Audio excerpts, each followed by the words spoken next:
싸움 직전에 3인 3색이라는 말씀으로 같이 은혜를 나누고자 합니다. 여러분, 우리는 인생을 살면서 그렇게 좋을 때도 있지만은 또 어려움을 당하고 나쁠 때도 있습니다. 우리가 삶에서 나락에 떨어졌을 때 그 사람이 어떤 성격을 가지고 있는지, 어떤 인품을 가지고 있는지 비로소 알 수가 있습니다. 그전에는 잘 알지를 못하지요. 그래서 우리가 어려움에 처했을 때 그 사람의 그 민낯을 볼 수 있습니다.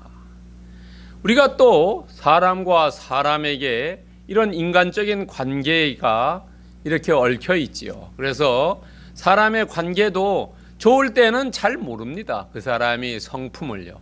그러나 우리가 인간관계가 얽혀서 서로 첨예하게 이해관계를 다툴 때에 그 사람의 진면목을 알게 됩니다.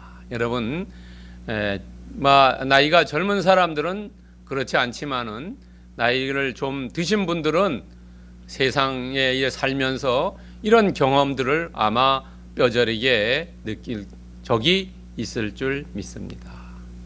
또 이건 사람의 관계가 아니고요, 자기 자신이 잘못했을 때 또 어려움을 당할 때도 있죠. 그럴 때는 우리가 욥기에서 얘기하는 이 시련을 통해서 내가 정말로 새롭게 바뀌어지는 경우도 있습니다.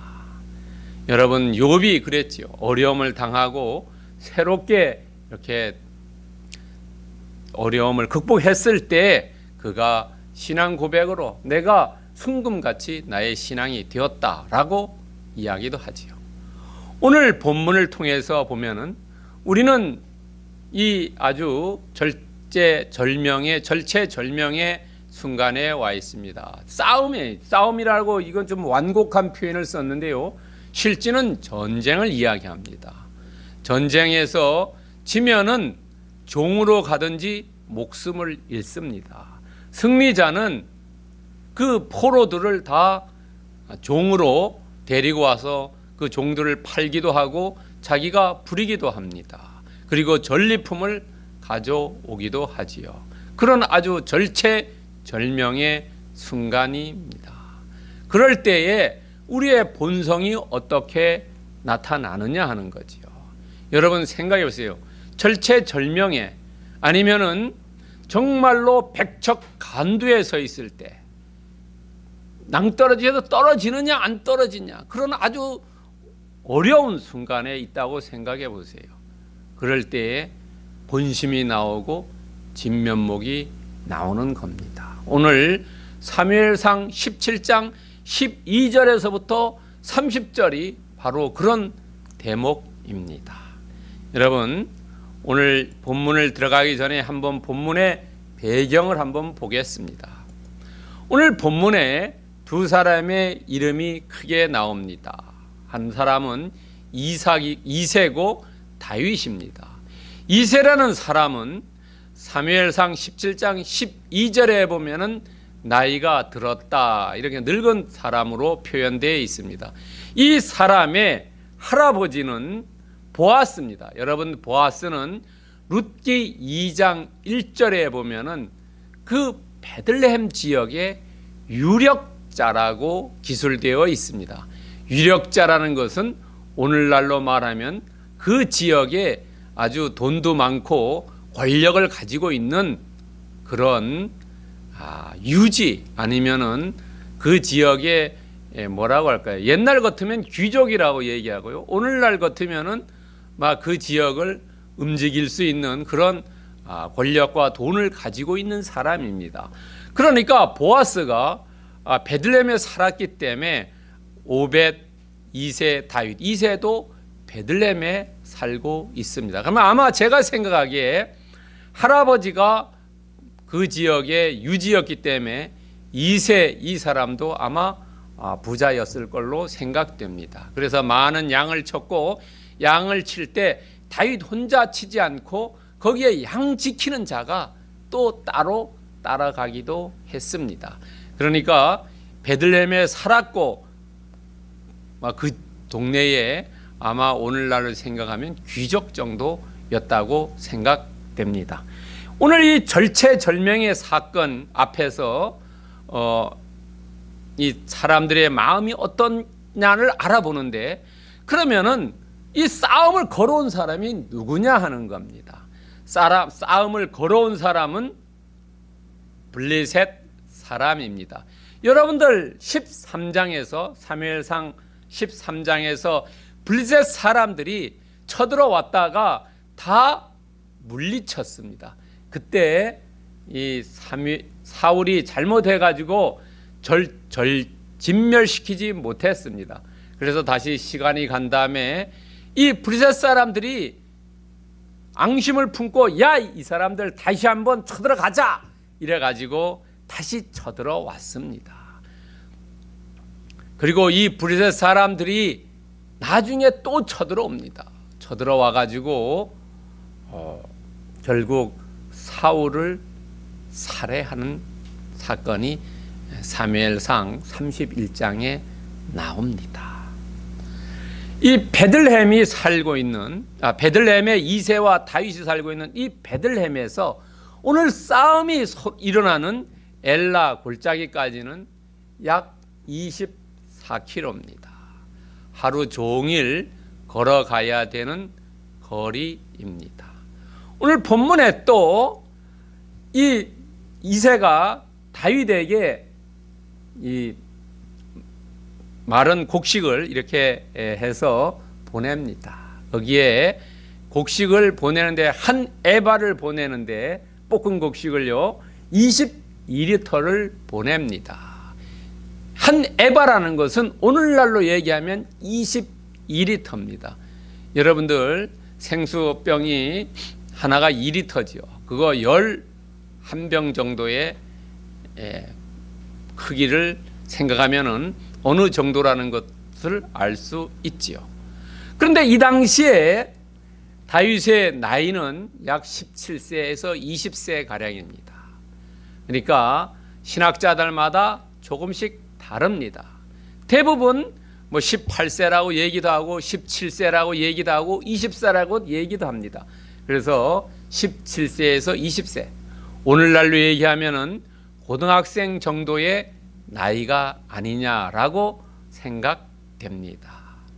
이새는 약 늙었다라고 표현되어 있기 때문에 아마 60세 전후가 아니겠냐 하는 생각을 해봅니다. 그런데 오늘 중요한 이야기가 본문에 하나 있습니다. 어떤 이야기냐 하면은 다윗이 오늘 처음 자기의 신앙을 고백합니다. 여러분 잘 아시다시피 신약에서 예수님께서 처음 전도할 때 뭐라고 하셨어요? 천국이 가까이 왔다고 회개하라라고 말씀하시죠. 다윗은 신앙 고백을 해요. 어떤 신앙 고백을 하냐면 살아계신 하나님이라는 이야기를 합니다.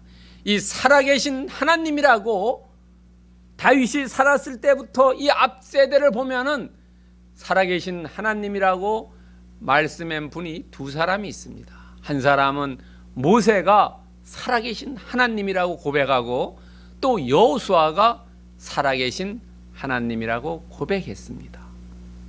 그리고 다윗이 세 번째 살아계신 하나님이라고 고백했습니다. 여러분 오늘날 우리도 살아계신 하나님이라고 고백하지 않습니까?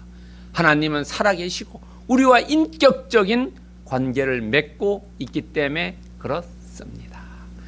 오늘 이 전쟁 전에 골리앗이 40일 동안 나와서 싸울 사람이 나오라고 이야기합니다.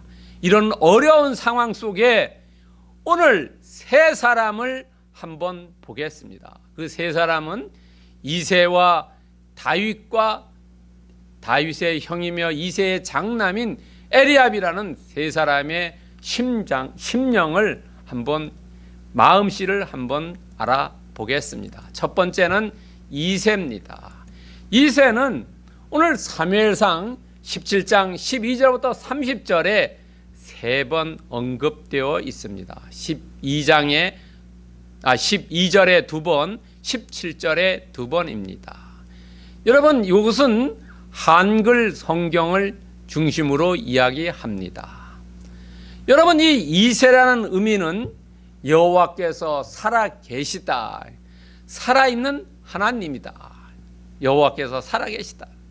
그리고 이세는 노블리스 오블리제를 행한 사람입니다. 여러분 잘 알다시피 1967년에 중동에 전쟁이 일어납니다. 그럴 때 미국에 있는 유학생들 중에 전쟁이 일어난 당사국의 학생 중에 어떤 학생은 자기는 짐을 싸가지고 공부하는 것보다 국가를 위해서 그 나라로 간 학생이 있고, 어떤 학생은 국가에서 날 오라고 싸움터로 내보내려고 생각해서 도망간 학생도 있다고 합니다. 그러면 어느 나라가 이겼겠습니까? 여러분 말할 것도 없이 유학하다가 짐 싸가지고 돌아가서 싸운 그 나라가 승리했겠죠. 노블리스 오블리제요. 정말로 많이 갖고 많이 배우고 높은 지위에 있는 사람들이 어려울 때 앞장서서 나간다는 거죠. 이새는 이 베들레헴 지역의 유지입니다. 권력이 있는 사람입니다. 힘이 있는 사람이고 부자입니다. 그렇기 때문에 3명의 아들을 군대에 보냈어요. 약 37% 정도, 8명의 아들 중에 3명을 군대에 보냈어요. 37% 정도를 군대에 보냈어요. 제가 보기에는 첫 번째, 두 번째, 세 번째 아들을 보냈어요. 뭐 밑에 두 번째, 세 번째, 네 번째를 보내지도 않고 장남을 보냈어요. 아마 이 당시에 이새는 노블리스 오블리제를 실현한 그 지역에 정말로 대단한 사람이다라는 것을 알 수 있습니다. 두 번째는 아들을 군대에 보내고 노심초사했겠지요. 전쟁이 지금 일어나기 막 발발하게 합니다. 이쪽에 군대가 있고 이쪽에 군대가 있어요. 산 속에 산 위에 있어요. 그리고 골짜기래요. 엘라 골짜기. 여기서 내려와서 부딪혀 싸움. 여러분 생각해 보세요. 만약에 우리나라에서 전쟁이 일어났다고 생각해 보세요. 그러면은 아들이 3명이나 군대 가서 죽지는 않냐? 먹을 거 제대로 먹냐? 잠은 제대로 잤냐?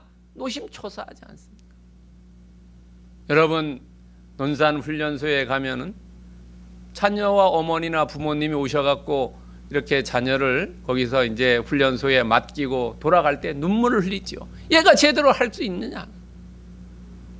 그건 훈련인데요. 정말 전쟁터에서 생각해 보세요.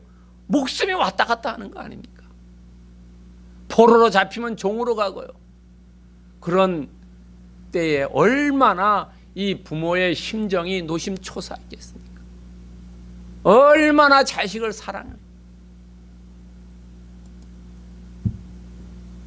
그래서 이 아버지가 이 3명의 아들한테 먹을 것을 볶은 곡식과 떡덩이 10개를 보내지요. 정말로 제대로 먹고 있는지. 야, 너가 좀 가봐라. 다윗 보고요. 많은 아들 중에 다윗을 보냈어요. 너 좀 가서 보고, 형님들 보고, 그리고 거기 천부장 지휘관에게도 치즈 10덩이를 좀 갖다 줘라. 그 사람들도 얼마나 힘들겠냐. 지휘하는데 패배했다. 그리고 실은 이새는 특별한 세심한 패배를 했어요. 왜냐하면 다윗은 이전에 어떤 경우 있습니까? 기름을 부어 받았죠. 사무엘부터 기름 부음을 받았고, 또 이제 궁중의 악사로 왔다 갔다 합니다. 사울왕이 필요할 때는 불러일으키고 필요 없을 때는 다시 고향에 내려가서 농사를 짓습니다. 그러니까 여러분 생각해 보세요. 이새는 너무 이 아들을 편애하면 안 되겠다. 궁중에 왔다 갔다 하는 아들을. 여러분 야곱은 요셉을 편애했지요. 색동옷을 입히고 이래가지고 형들이 시기와 질투 때문에 결국은 구덩이로 떨어뜨려가지고 팔려갔지 않습니까? 자녀들을 편애하면은 안 된다는 거죠. 왕궁에 가서 일하는 이 자녀를 그냥 심부름시키는 허드렛 일로, 하찮은 일을 시켰다는 거죠. 이렇게 아버지는 아주 세심한 배려를 했다는 거예요. 그러나 이새는 이 절체절명의 순간에 하나님께 기도하고 또 신앙 고백이 없다는 게 약간 부족한 점이죠. 안타까운 점이죠. 그러나 이 아버지의 마음,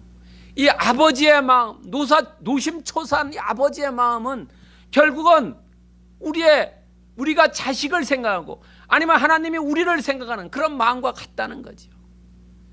여러분, 누가복음 15장에 나오는 탕자의 비유 있지요.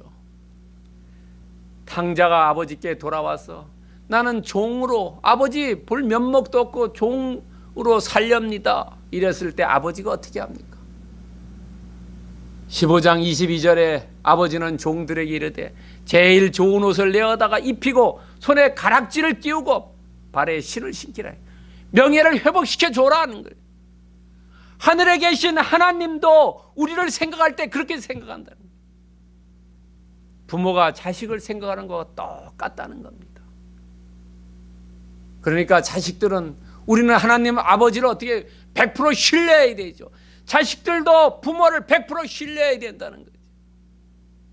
자식이 부모를 신뢰 안 하면 우리가 하나님을 신뢰 안 하는 것과 같다는 겁니다. 하나님은 우리에게 좋은 걸 주시려고 한다. 좋은 옷을 주시려고 손에 가락지를 끼우고 발에 좋은 신을 신겨주려고, 이런 하나님을 우리는 자꾸 떠날라 그리고 믿지 않으려 그리고 불신하고 원망하고 불평하지요. 여러분, 올해는 정말로 하나님이 그 세심하게 우리를 배려해 주신 것을 믿고 축복받는 한 해 되기를 축원드립니다. 두 번째는 이새의 장남 엘리압입니다. 엘리압은 오늘 본문에 두 번 언급됩니다. 13절과 28절입니다.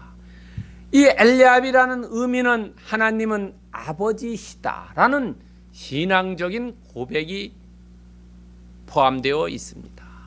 그런데 이 엘리압은 외모만 걸출했어요. 중심은, 마음은 교만과 완악하게 되어 있다는 거죠. 이름과 전혀 다른 삶을 살고 있다는 겁니다. 왜냐하면 여러분 28절을 보세요. 28절. 다윗이 왔을 때, 다윗이 와가지고 제일 먼저 천부장한테 가지 않고 형님한테 가서 안부 물어요.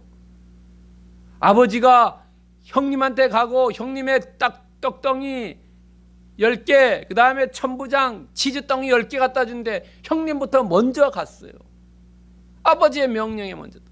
그러나 형님은 자기가 장남이고 정말로 지금 군인임서 신분을 망각한 거예요.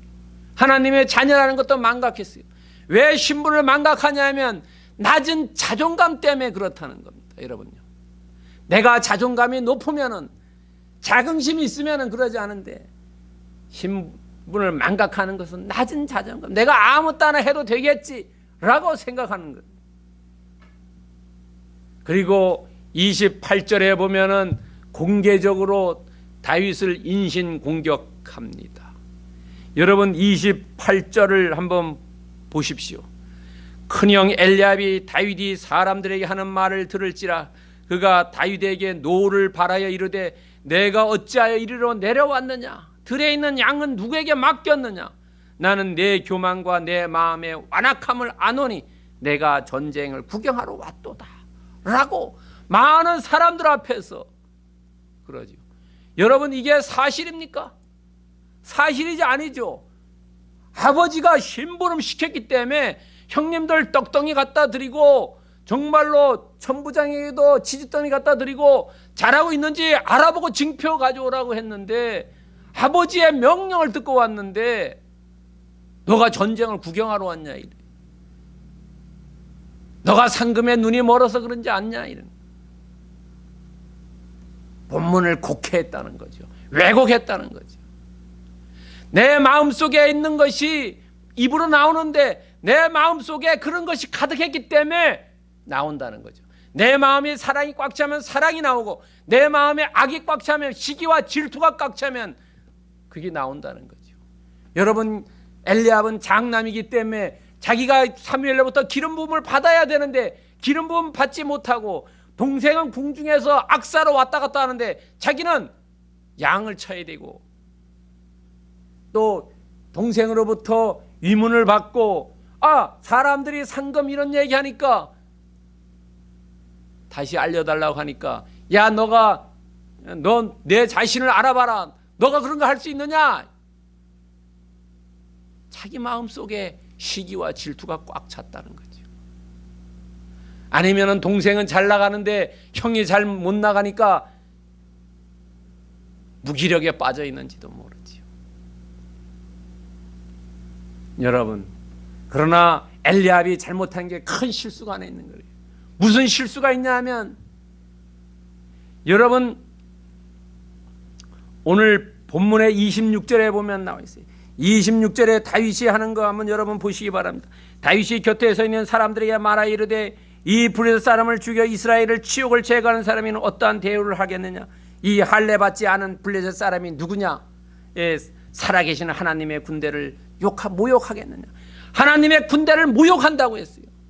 그러니까 이 전쟁을 블레셋 사람과 하나님의 관계로 봤어요. 그런데 이 엘리압은 사람 대 사람의 관계로 봤어요. 골리앗과 자기네 군대를 봤어요.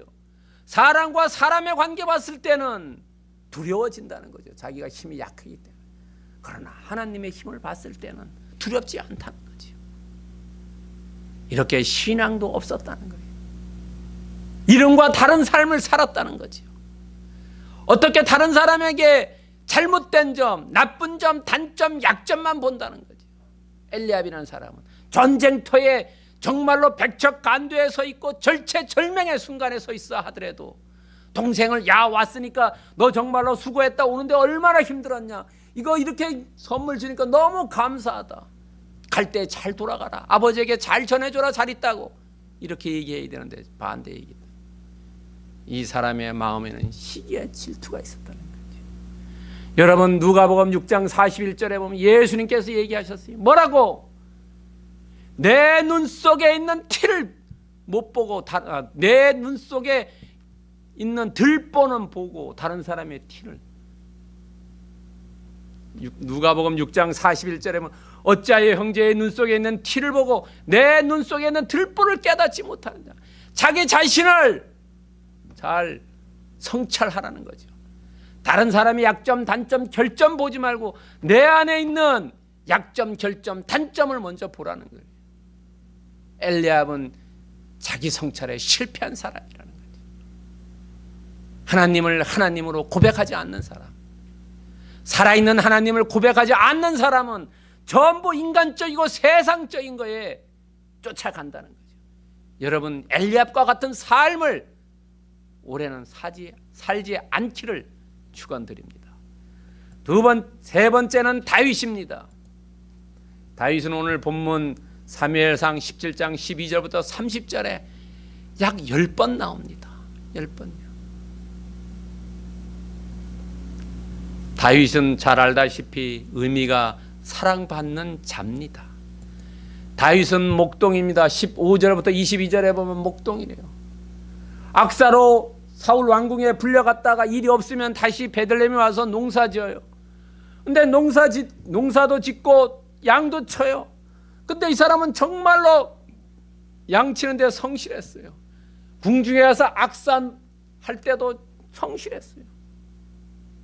여러분 어떤 일을 맡을 때 작은 거에도 충성하는 거, 그게 성실한 거예요. 그리고 아버지가 하찮은 일을 시켰어요.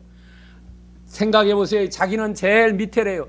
네 번째, 다섯, 여섯, 일곱. 아니 제 위에 형이 다섯 분이나 계시지 않습니까? 그 형들 보내세요. 왜 절 보냅니까? 저는 궁중에 왔다 갔다 하는데 피로해요.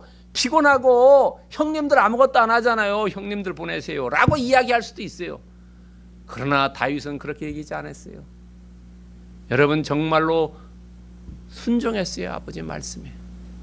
힘들고 어렵고 그것 떠나서 아하, 이 일은 내가 할 수 있기 때문에 아버지가 날 시키는구나 라고 순종하고 나갔어요. 그리고 양치는 양을 칠 때에 거기에 자기가 두고 가면 안 되기 때문에 그 양 지키는 사람을 맡기고 갔어요. 그리고 형님한테 갔을 때도 그 떡을 그 일을 맡아 지키는 사람에게 맡겨놨어요. 자기가 맡은 것은 책임감을 가지고 이루려고 했어요. 우리도 정말로 이 다윗의 목동 다윗을 우리는 본받아야 돼요.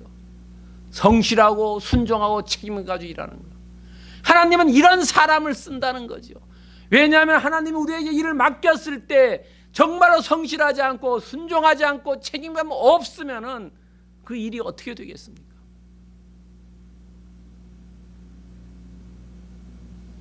그 세 번 여기 보면은요. 그리고 이 다윗은 참 신앙을 가지고 있어. 살아계신 하나님을 고백하고 하나님을 모욕한다고 하는 것. 여러분, 신앙이라는 것은 하나님이 위협받고 이럴 때는 분연히 자기의 목을 내놓고 순교하는 순교자의 삶을 살아야 된다. 여러분, 예수님도 마태복음 21장 12절과 13절에 나오죠. 예수님이 성전에 올라갔을 때 예루살렘 성전이 어땠습니까? 장사꾼들이 날뛰었다는 거죠. 그래서 거기에 상을 들러엎고 이래서 사람들을 다 내쫓았죠. 그리고 한마디 하지 않습니까? 뭐라고 합니까? 기도의 집이 강도의 소굴이 됐다고 얘기하지 않습니까? 기도하는 집이. 성전이 기도하는 데죠. 거기가 장사꾼으로 넘쳐나는 강도의 소굴. 왜냐하면 비싸게 폭리를 취하고 있어요. 하나님이 공격을 받을 때 분연히 일어나는 것. 이게 참 신앙을 가진 사람이라는 거죠. 그리고 형님으로부터 책망받았을 때, 꾸짖음을 받았을 때 어때요? 온유와 겸손과 인내로 나갔다는 거죠. 겸모불욕이라고 했어요. 나에게 욕하는 것을 그걸 욕하는 거로 생각하지 않는다는 거죠. 여러분, 우리가 하나님의 일하다 욕먹는 거 당연하다는 거예요. 그걸 욕으로 생각하지 말라는 거예요. 다윗은 그걸 형님한테 꾸짖음 받고 책망받는 거 그거 생각지 않았다는 거예요. 여러분, 29절 보십시오. 다윗이 이르되 내가 무엇을 하였나이까 어찌하여 이유가 없으리까. 내가 물어보고 그 하나님을 모욕하는 자가 누군지 알아보는 거 그게 무슨 잘못된 게 뭐가 있느냐. 우리가 예수 그리스도를 위해서 어려움을 당할 때 그때 우리는 혈기 부리지 말고 참고 온유와 인내로 나아가야 된다. 다윗은 그랬다. 어떻게 생각하면 하나님께서 다윗을 시험하는지도 몰라요. 어려움을 당했을 때 그런 어려움을 정말로 슬기롭고 지혜롭게 잘 극복하고 나가느냐. 혈기를 부린다면 아하, 아직 다듬어지지 않았다라고도 생각할 수 있는 거죠. 여러분요. 그럴 때 우리는 다윗은 우리도 매한가지만 다윗도 좌절과 절망하지 않고 30절에 다시 묻습니다. 여러분, 30절에 돌아서서 다른 사람을 행하여 전과 같이 말하며 백성이 전과 같이 대답하더라. 형님이 어떻게 하든 말든 나는 하나님 여호와 하나님을 위해서 일해야 되겠다라고 생각한다는 거죠. 좌절과 절망은 우리는 금물이라는 거죠. 예수 그리스도를 위해서 일할 때. 여러분, 갈라디아서 6장 9절에 보면 우리가 선을 행하되 낙심하지 말지니 포기하지 아니하면 때가 되면 거둔다는 거예요. 우리는 다른 사람이 조금 얘기하는데 팔랑귀 돼가지고 너무나 낙심하고 포기한다는 거죠. 절망한다는 거죠.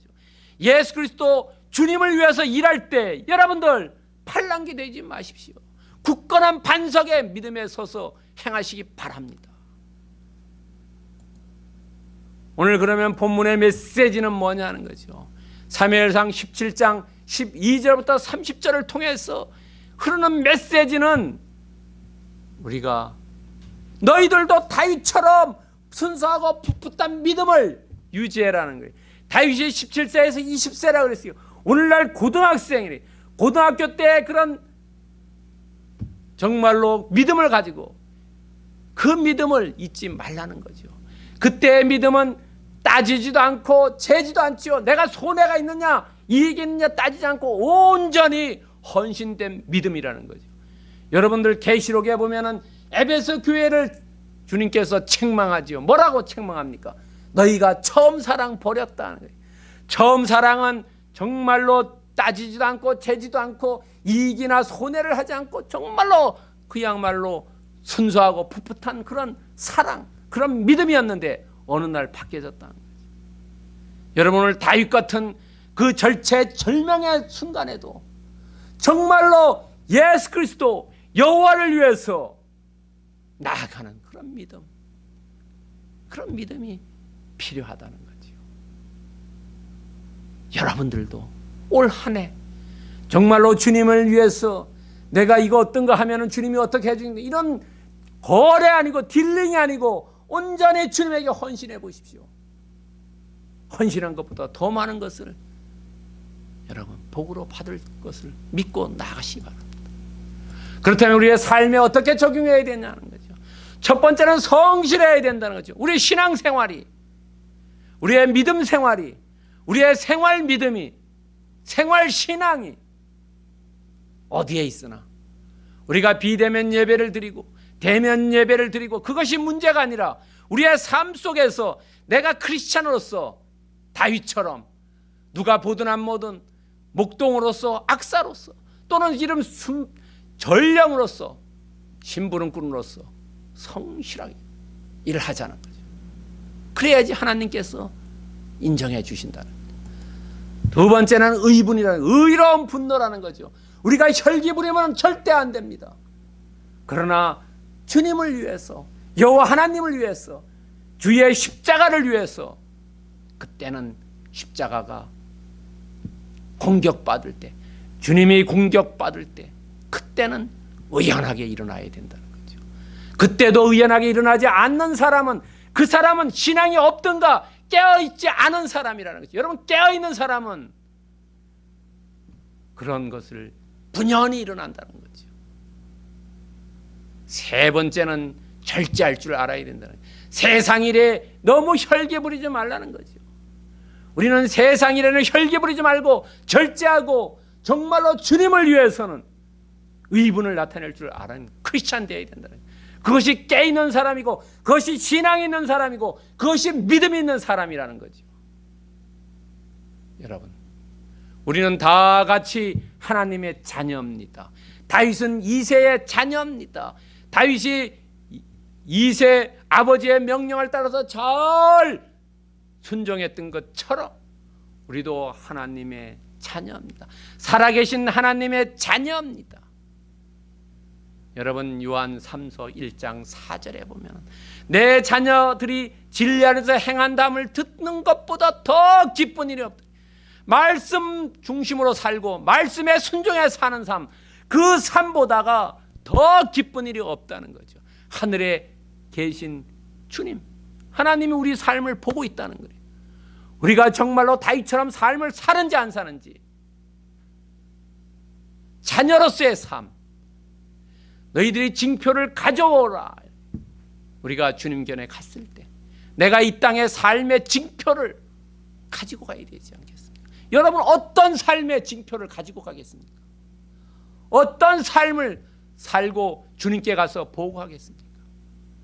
여러분 요한 3서 1장 4절 같은 그런 올 한 해 삶을 사시기를 축원드립니다. 기도하겠습니다. 사랑의